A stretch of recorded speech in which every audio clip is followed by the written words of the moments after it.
السلام علیکم ورحمۃ اللہ وبرکاتہ۔ عزیز ساتھیوں، آج جس عظیم صحابی کا ہم ذکر کرنے جا رہے ہیں وہ آسمان پر چمکتے ہوئے روشن ستارے کی مانند ہیں۔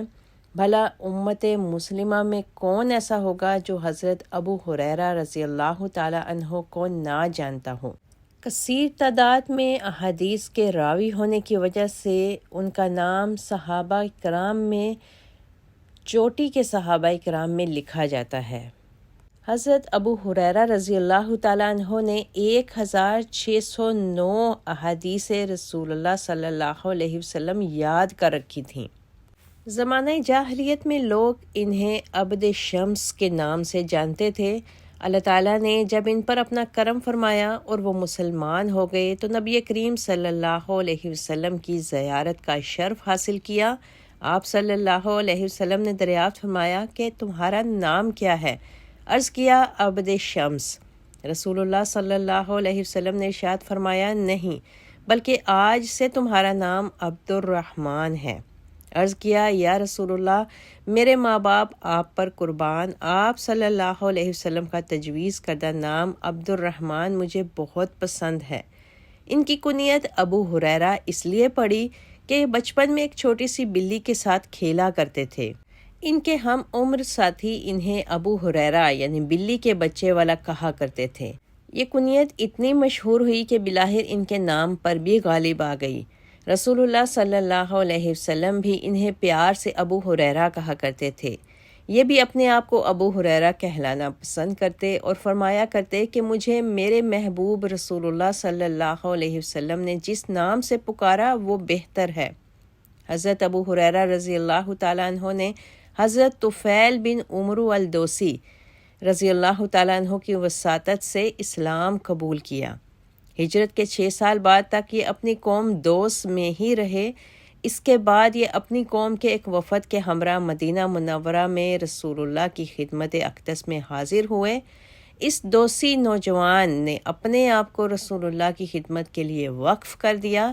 ہر وقت مسجد میں رہتے، نبی کریم صلی اللہ علیہ وسلم سے تعلیم حاصل کرتے اور آپ صلی اللہ علیہ وسلم کی امامت میں نمازیں پڑھتے۔ نبی کریم صلی اللہ علیہ وسلم کی زندگی میں انہوں نے شادی نہیں کی۔ ان کی بوڑھی والدہ مسلسل انہیں شرک کی طرف لوٹانے کی کوشش کرتی رہیں اور یہ انہیں مسلسل دائرہ اسلام میں لانے کی کوشش کرتے رہے، لیکن والدہ مسلسل انکار، ہٹ دھرمی، نفرت اور حقارت کے راستے پر گامزن رہیں، جس کی وجہ سے حضرت ابو ہریرہ رضی اللہ تعالیٰ عنہ کا دل ہمیشہ افسردہ رہتا۔ ایک روز حضرت ابو ہریرہ نے اپنی والدہ کے سامنے اسلام کی دعوت پیش کی تو اس نے غصے میں آ کر ایسی جلی کٹی باتیں سنائیں اور نبی کریم صلی اللہ علیہ وسلم کے بارے میں ایسی ناگوار باتیں کی جس سے انہیں بہت دلی صدمہ ہوا۔ یہ رسول اللہ صلی اللہ علیہ وسلم کے پاس روتے ہوئے گئے۔ نبی کریم صلی اللہ علیہ وسلم نے پوچھا ابو ہریرہ روتے کیوں ہو؟ عرض کیا یا رسول اللہ، میں اپنی والدہ کو اسلام کی دعوت دیتا ہوں اور وہ اسے قبول کرنے سے انکاری ہیں۔ آج میں نے جب اسے اسلام کی دعوت دی تو اس نے آپ صلی اللہ علیہ وسلم کے متعلق ایسی جلی کٹی باتیں سنائی اور مجھے بہت ناگوار گزریں۔ یا رسول اللہ، اللہ سے دعا کیجئے کہ وہ میری ماں کا دل اسلام کے لیے مائل کر دے۔ نبی کریم صلی اللہ علیہ وسلم نے دعا کی۔ حضرت ابو ہریرہ رضی اللہ تعالیٰ عنہ فرماتے ہیں کہ جب میں گھر پہنچا تو حالات بدلے ہوئے تھے۔ میں نے پانی کے گرنے کی آواز سنی، میری ماں غسل کر رہی تھی۔ گھر میں داخل ہونے لگا تو میری ماں نے کہا ابو ہریرہ ٹھہر جاؤ۔ والدہ نے نہا کر کپڑے پہنے اور کہا اندر آ جاؤ۔ میں اندر داخل ہوا تو مجھے دیکھتے ہی میری ماں پکار اٹھی، اشہد ان لا الہ الا اللہ و اشہد ان محمد عبدہ و رسولہ۔ میں اس وقت الٹے پاؤں رسول اللہ کی خدمت میں حاضر ہوا۔ میں بے انتہا خوشی کی وجہ سے زار و قطار رو رہا تھا، جس طرح کے پہلے غم و تکلیف اور حزن و ملال کی وجہ سے رویا کرتا تھا۔ میں نے عرض کیا یا رسول اللہ، مبارک ہو، اللہ تعالیٰ نے آپ کی دعا قبول کر لی، میری ماں نے اسلام قبول کر لیا ہے۔ حضرت ابو ہریرہ رضی اللہ تعالیٰ عنہ کے رگ و ریشہ میں رسول اللہ کی محبت سرایت کر چکی تھی۔ دیدار رسول سے کبھی ان کی نگاہیں سیر نہ ہوتیں۔ اکثر فرمایا کرتے تھے میں نے رسول اللہ کے چہرے سے بڑھ کر کوئی حسین چہرہ نہیں دیکھا، یوں معلوم ہوتا ہے جیسے روح انور کے فلک پر آفتاب رواں دواں ہوں۔ ہمیشہ اللہ تعالیٰ کی حمد و ثنا کرتے رہتے، اس لیے کہ اس ذات و برکات نے انہیں اپنے پیارے نبی کریم صلی اللہ علیہ وسلم کی محبت اور اپنے دین کی پیروی کرنے کا شرف بخشا۔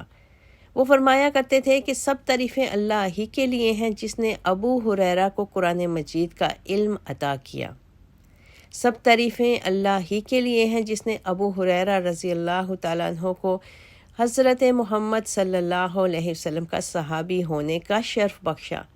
جس طرح ابو ہریرہ کو نبی کریم صلی اللہ علیہ وسلم کے ساتھ والہانہ محبت تھی، اسی طرح دینی علم حاصل کرنے کا شوق بھی ان کے دل میں ہر وقت سمایا رہتا۔ حضرت زید بن حارث رضی اللہ تعالیٰ عنہ بیان فرماتے ہیں کہ میں ابو ہریرہ اور ہمارا ایک ساتھی، ہم تینوں اللہ کے حضور دعائیں مانگ رہے تھے۔ اچانک رسول اللہ تشریف لائے اور ہمارے پاس بیٹھ گئے، ہم سہم گئے اور خاموش ہو گئے۔ آپ صلی اللہ علیہ وسلم نے ارشاد فرمایا اپنا کام جاری رکھو۔ حضرت ابو ہریرہ رضی اللہ تعالیٰ عنہ سے پہلے میں اور میرے ساتھی نے دعا کی تھی اور رسول اللہ صلی اللہ علیہ وسلم نے آمین کہا۔ پھر ابو ہریرہ نے دعا کی اور کہا الہی میں تجھ سے وہی مانگتا ہوں جو میرے ان ساتھیوں نے مانگا، اور مجھے وہ علم عطا کر جو بھولے نہیں۔ رسول اللہ صلی اللہ علیہ وسلم نے اس پر بھی آمین کہا۔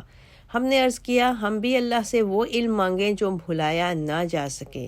ہماری یہ بات سن کر رسول اللہ نے ارشاد فرمایا دوسی نوجوان تم سے سبقت لے گیا، یعنی ابو ہریرہ کی دعا پہلے قبول ہو گئی۔ جس طرح حضرت ابو ہریرہ رضی اللہ تعالیٰ عنہ کو خود علم سے والہانہ محبت تھی، اسی طرح وہ اپنے ساتھیوں کے دل میں بھی علم کی جوت جگانا چاہتے تھے۔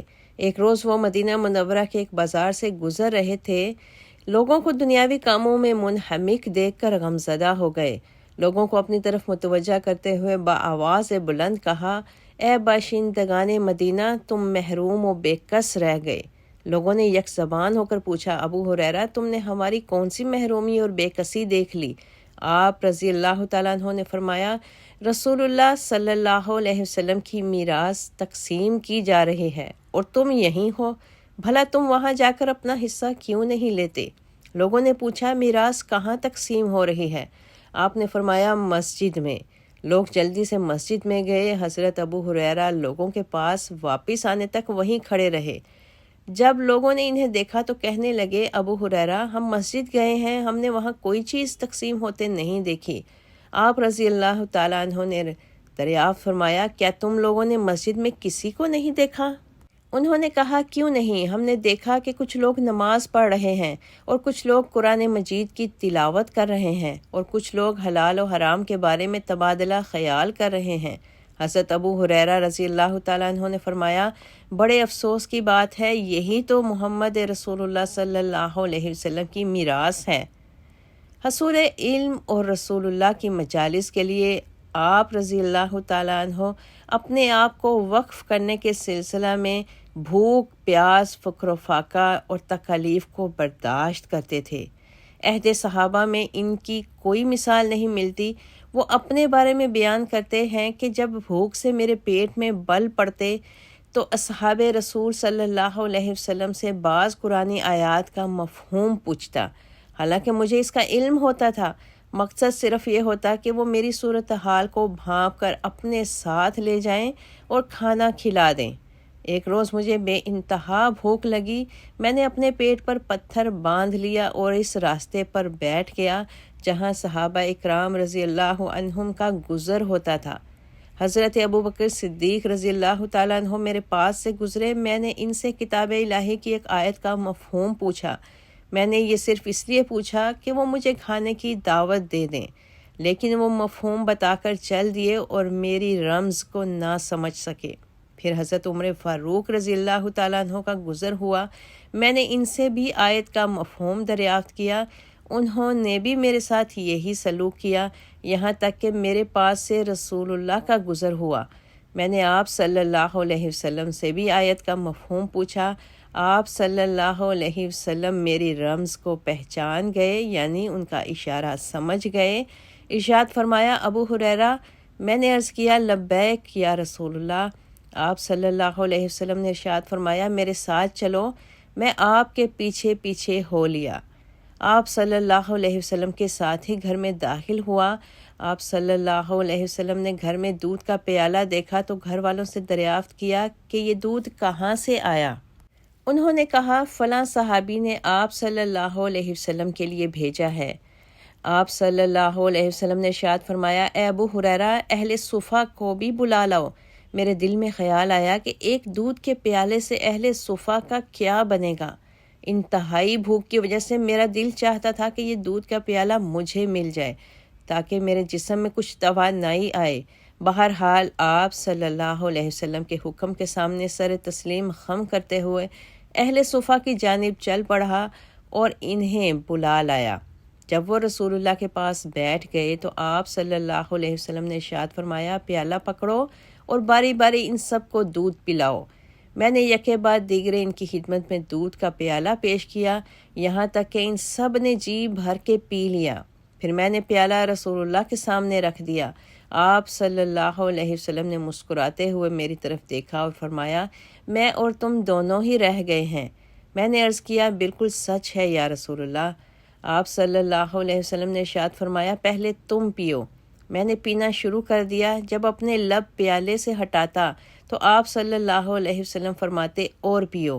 میں پھر پینا شروع کر دیتا، یہاں تک کہ میں پکار اٹھا، قسم ہے اس ذات کی جس نے آپ صلی اللہ علیہ وسلم کو برحق مبعوث فرمایا، واللہ پینے کی اب قطعاً کوئی گنجائش نہیں رہی۔ پھر آپ صلی اللہ علیہ وسلم نے پیالہ پکڑا اور دودھ نوش فرمایا۔ سبحان اللہ۔ اس بات کو زیادہ عرصہ نہ گزرا تھا کہ مسلمانوں کے لیے رزق کے دروازے کھل گئے۔ مختلف مفتوحہ علاقوں سے مال غنیمت وافر مقدار میں آنے لگا۔ بلا استثناء تمام مسلمان اس سے فیضیاب ہونے لگے۔ اس طرح حضرت ابو ہریرہ رضی اللہ تعالیٰ عنہ کو بھی مال و دولت میسر آ گیا، جس سے آپ رضی اللہ تعالیٰ عنہ نے اپنا گھر بنایا، ساز و سامان خریدا اور نکاح کیا۔ لیکن اس مالی فراوانی نے ان کے پاکیزہ دل میں کوئی تبدیلی پیدا نہ کی۔ آپ رضی اللہ تعالیٰ عنہ اکثر فرمایا کرتے کہ میں نے یتیمی کی حالت میں پرورش پائی، مسکینی کی حالت میں ہجرت کی۔ بصرہ بنت غزوان کی صرف 2 وقت کی روٹی کے لیے میں نے ملازمت کی۔ جب مسافر پڑاؤ کرتے تو میں ان کی خدمت کرتا، جب وہ کوچ کرنے کے لیے سوار ہوتے میں ان کی سواری کو ہانکتا۔ پھر اللہ تعالیٰ نے ایسے اسباب پیدا کر دیے کہ میری شادی اس عورت سے ہو گئی جس کے پاس میں ملازم تھا۔ شکر ہے اس اللہ کا جس نے دین کو ایک ضابطۂ حیات بنا دیا اور ابو ہریرہ رضی اللہ تعالیٰ عنہ کو مسلمانوں کا امیر بنا دیا۔ حضرت ابو ہریرہ رضی اللہ تعالیٰ عنہ حضرت امیر معاویہ بن ابی سفیان سے پہلے مدینہ منورہ کے گورنر تھے، اور اس منصب نے ان کی طبیعت میں کوئی تقدر پیدا نہیں کیا اور نہ ہی ان کی پاکیزہ روح میں کوئی نخوت یا تکبر کے آثار پیدا کیے۔ حضرت ابو ہریرہ رضی اللہ تعالیٰ عنہ ایک دن لکڑیوں کا ایک گٹھا اٹھائے مدینہ منورہ کے ایک بازار سے گزر رہے تھے۔ اس وقت وہ گورنر تھے۔ سلمہ بن مالک کے پاس سے گزرے تو اس نے کہا، اے ابن مالک، اپنے گورنر کے لیے راستہ وسیع کر دو۔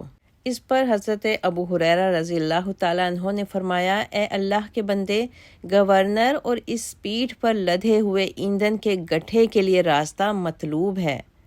حضرت ابو ہریرہ رضی اللہ تعالیٰ عنہ ایک جید عالم ہونے کے ساتھ ساتھ تقوی و طہارت کے اعلیٰ معیار پر فائز تھے۔